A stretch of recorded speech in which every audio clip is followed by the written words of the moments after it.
Anyhow, we need to save Nicolas Cage for the after show. Well, welcome to the after show. Hello, Patreon friends. We are discussing the oeuvre of the one and only Nicolas Cage. I liked, man, I'm an old school.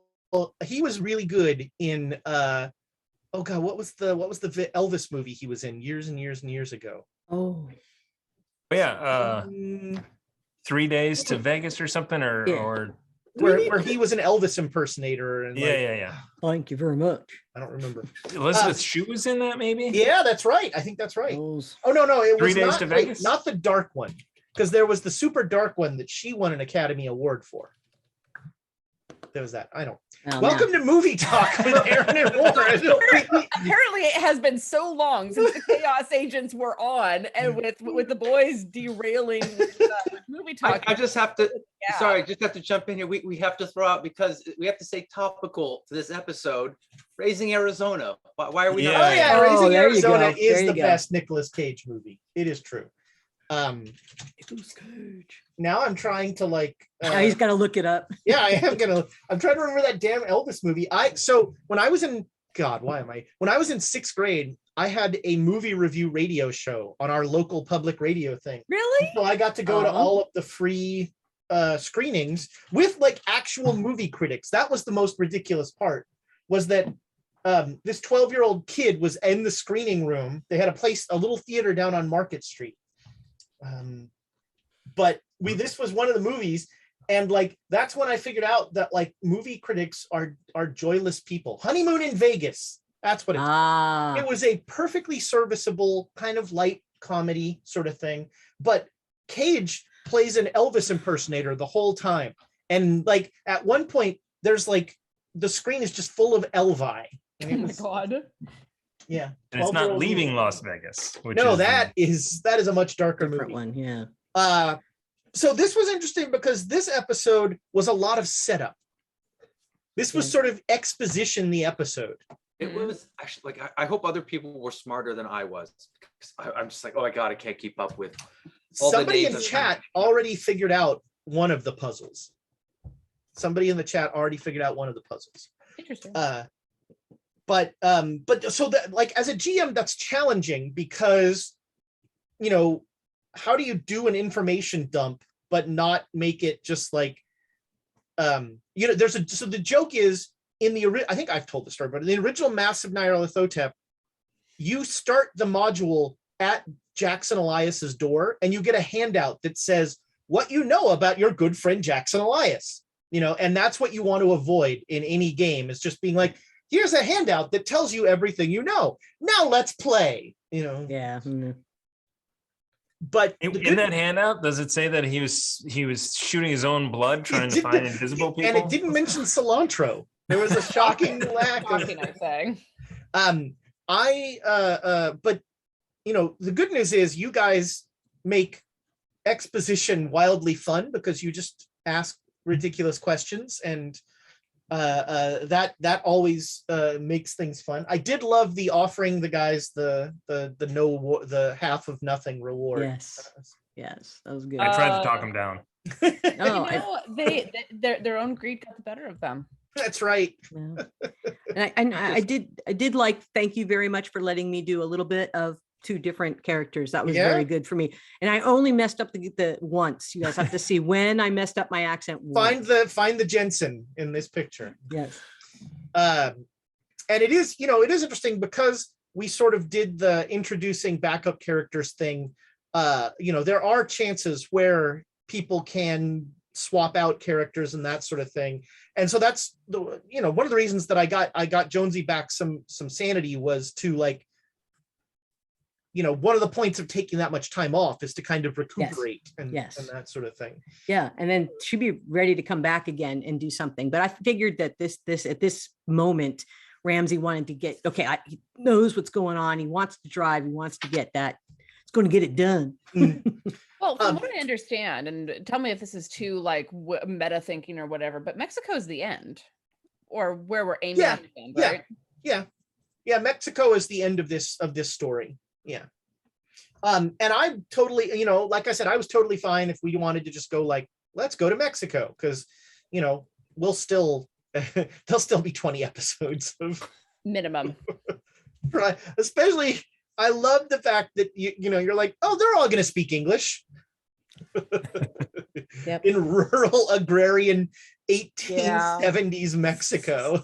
But yeah, no, maybe when we turn toward that or something, maybe It'll be interesting. We'll find to a way figure to out. work through it, and it'll be hilarity and hijinks, and no one will die. That's right. but There.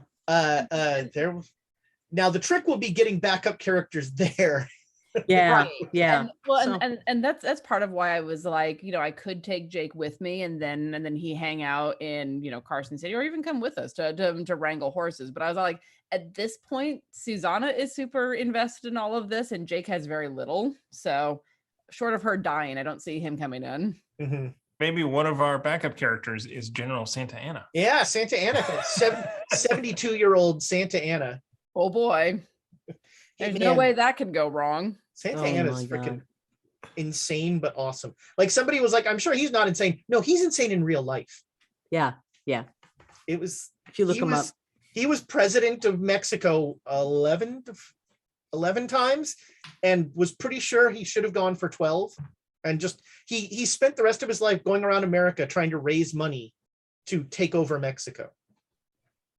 As you do. And Yeah. he promised at least 2 presidents that he would like take over Mexico and then give it to them. yeah, He wanted to make Mexico a state, essentially. that'd be weird. Or that's what he told the president to get money out of them. Sure. That's probably more like Like, Good stuff. was he actually insane, or was he a really good con man? That's right. Mm. That's right. Yeah.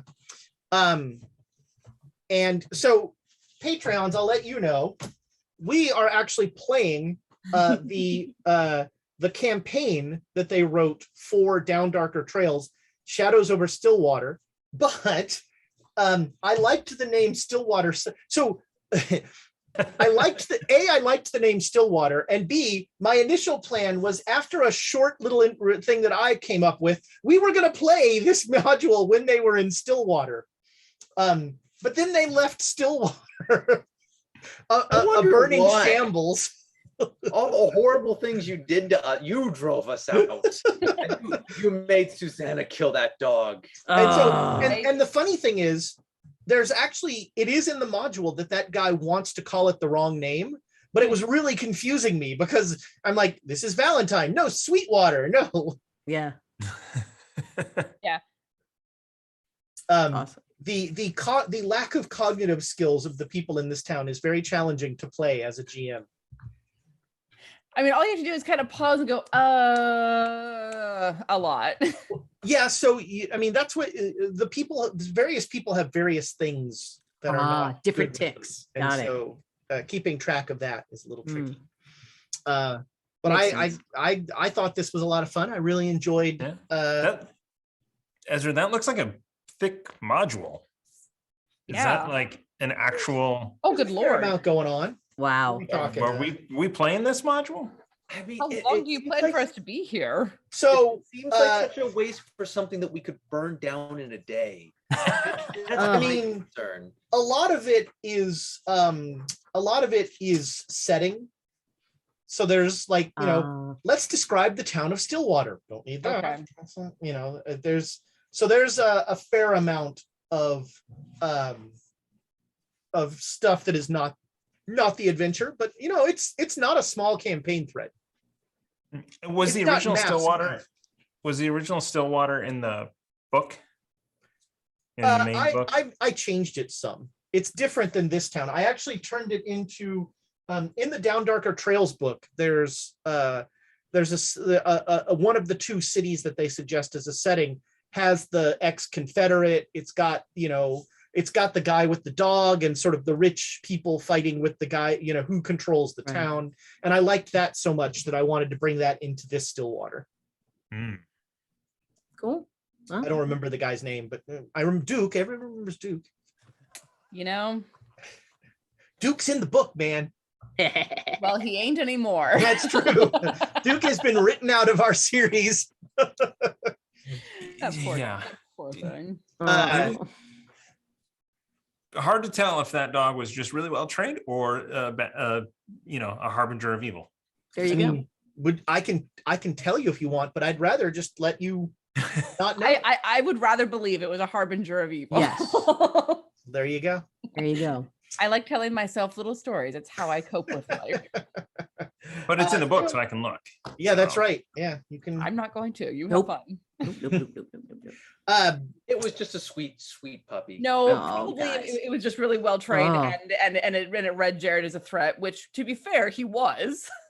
Yeah, I mean, You were gonna rip the guy's head off. well, I was in the process of. Yeah, I had already shot his head off, and then I was trying to work my way through. yeah. You were fishing around. Yeah, It was. yeah. That might was. have hurt him. You know, it's kind of like the train from last week. I don't really know the answer. Harbinger of evil, hellhound, Yeah. or or puppy. I don't know. Oh. Could go either way. I'll go. This was a fun way to end my 40s. Thanks, guys, for a fun birthday game. Yay. Patreons, thank you so much for all you do for us. As I pointed out in the broadcast, but I'll say again, we're at like 50% of our tavern upkeep, and that's primarily because of you and because of your monthly support, and that means the world. We know the world is a hellscape right now, and so we're so appreciative. Thomas even did an NPR like telethon for it. Yeah. We're so appreciative of your support, and you're just helping us keep doing all the fun things we're doing. It means the world. Yeah, and not only as a community for us, but as a community for each other. With helping out, everyone going through the hard times together. So we really appreciate that you guys are doing that for each other as well. Yeah. It's nice to not have to deal with this alone, because the loneliness has definitely been the hardest part of the pandemic. God, there are times I'd love to be alone.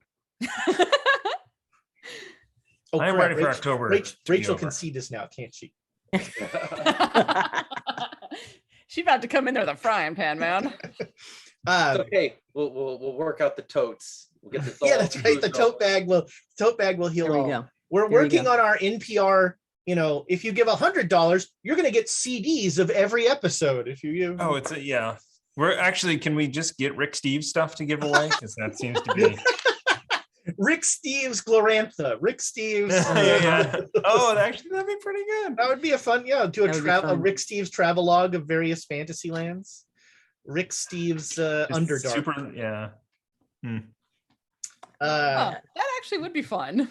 Anyway, That Yeah. idea Right. is free to somebody. Go. I don't need another project. I Okay, can't do a Rick yeah. Steves impersonation, so I don't. Ugh. I actually I've don't done know them in the what he past. sounds like. Kind of. Oh.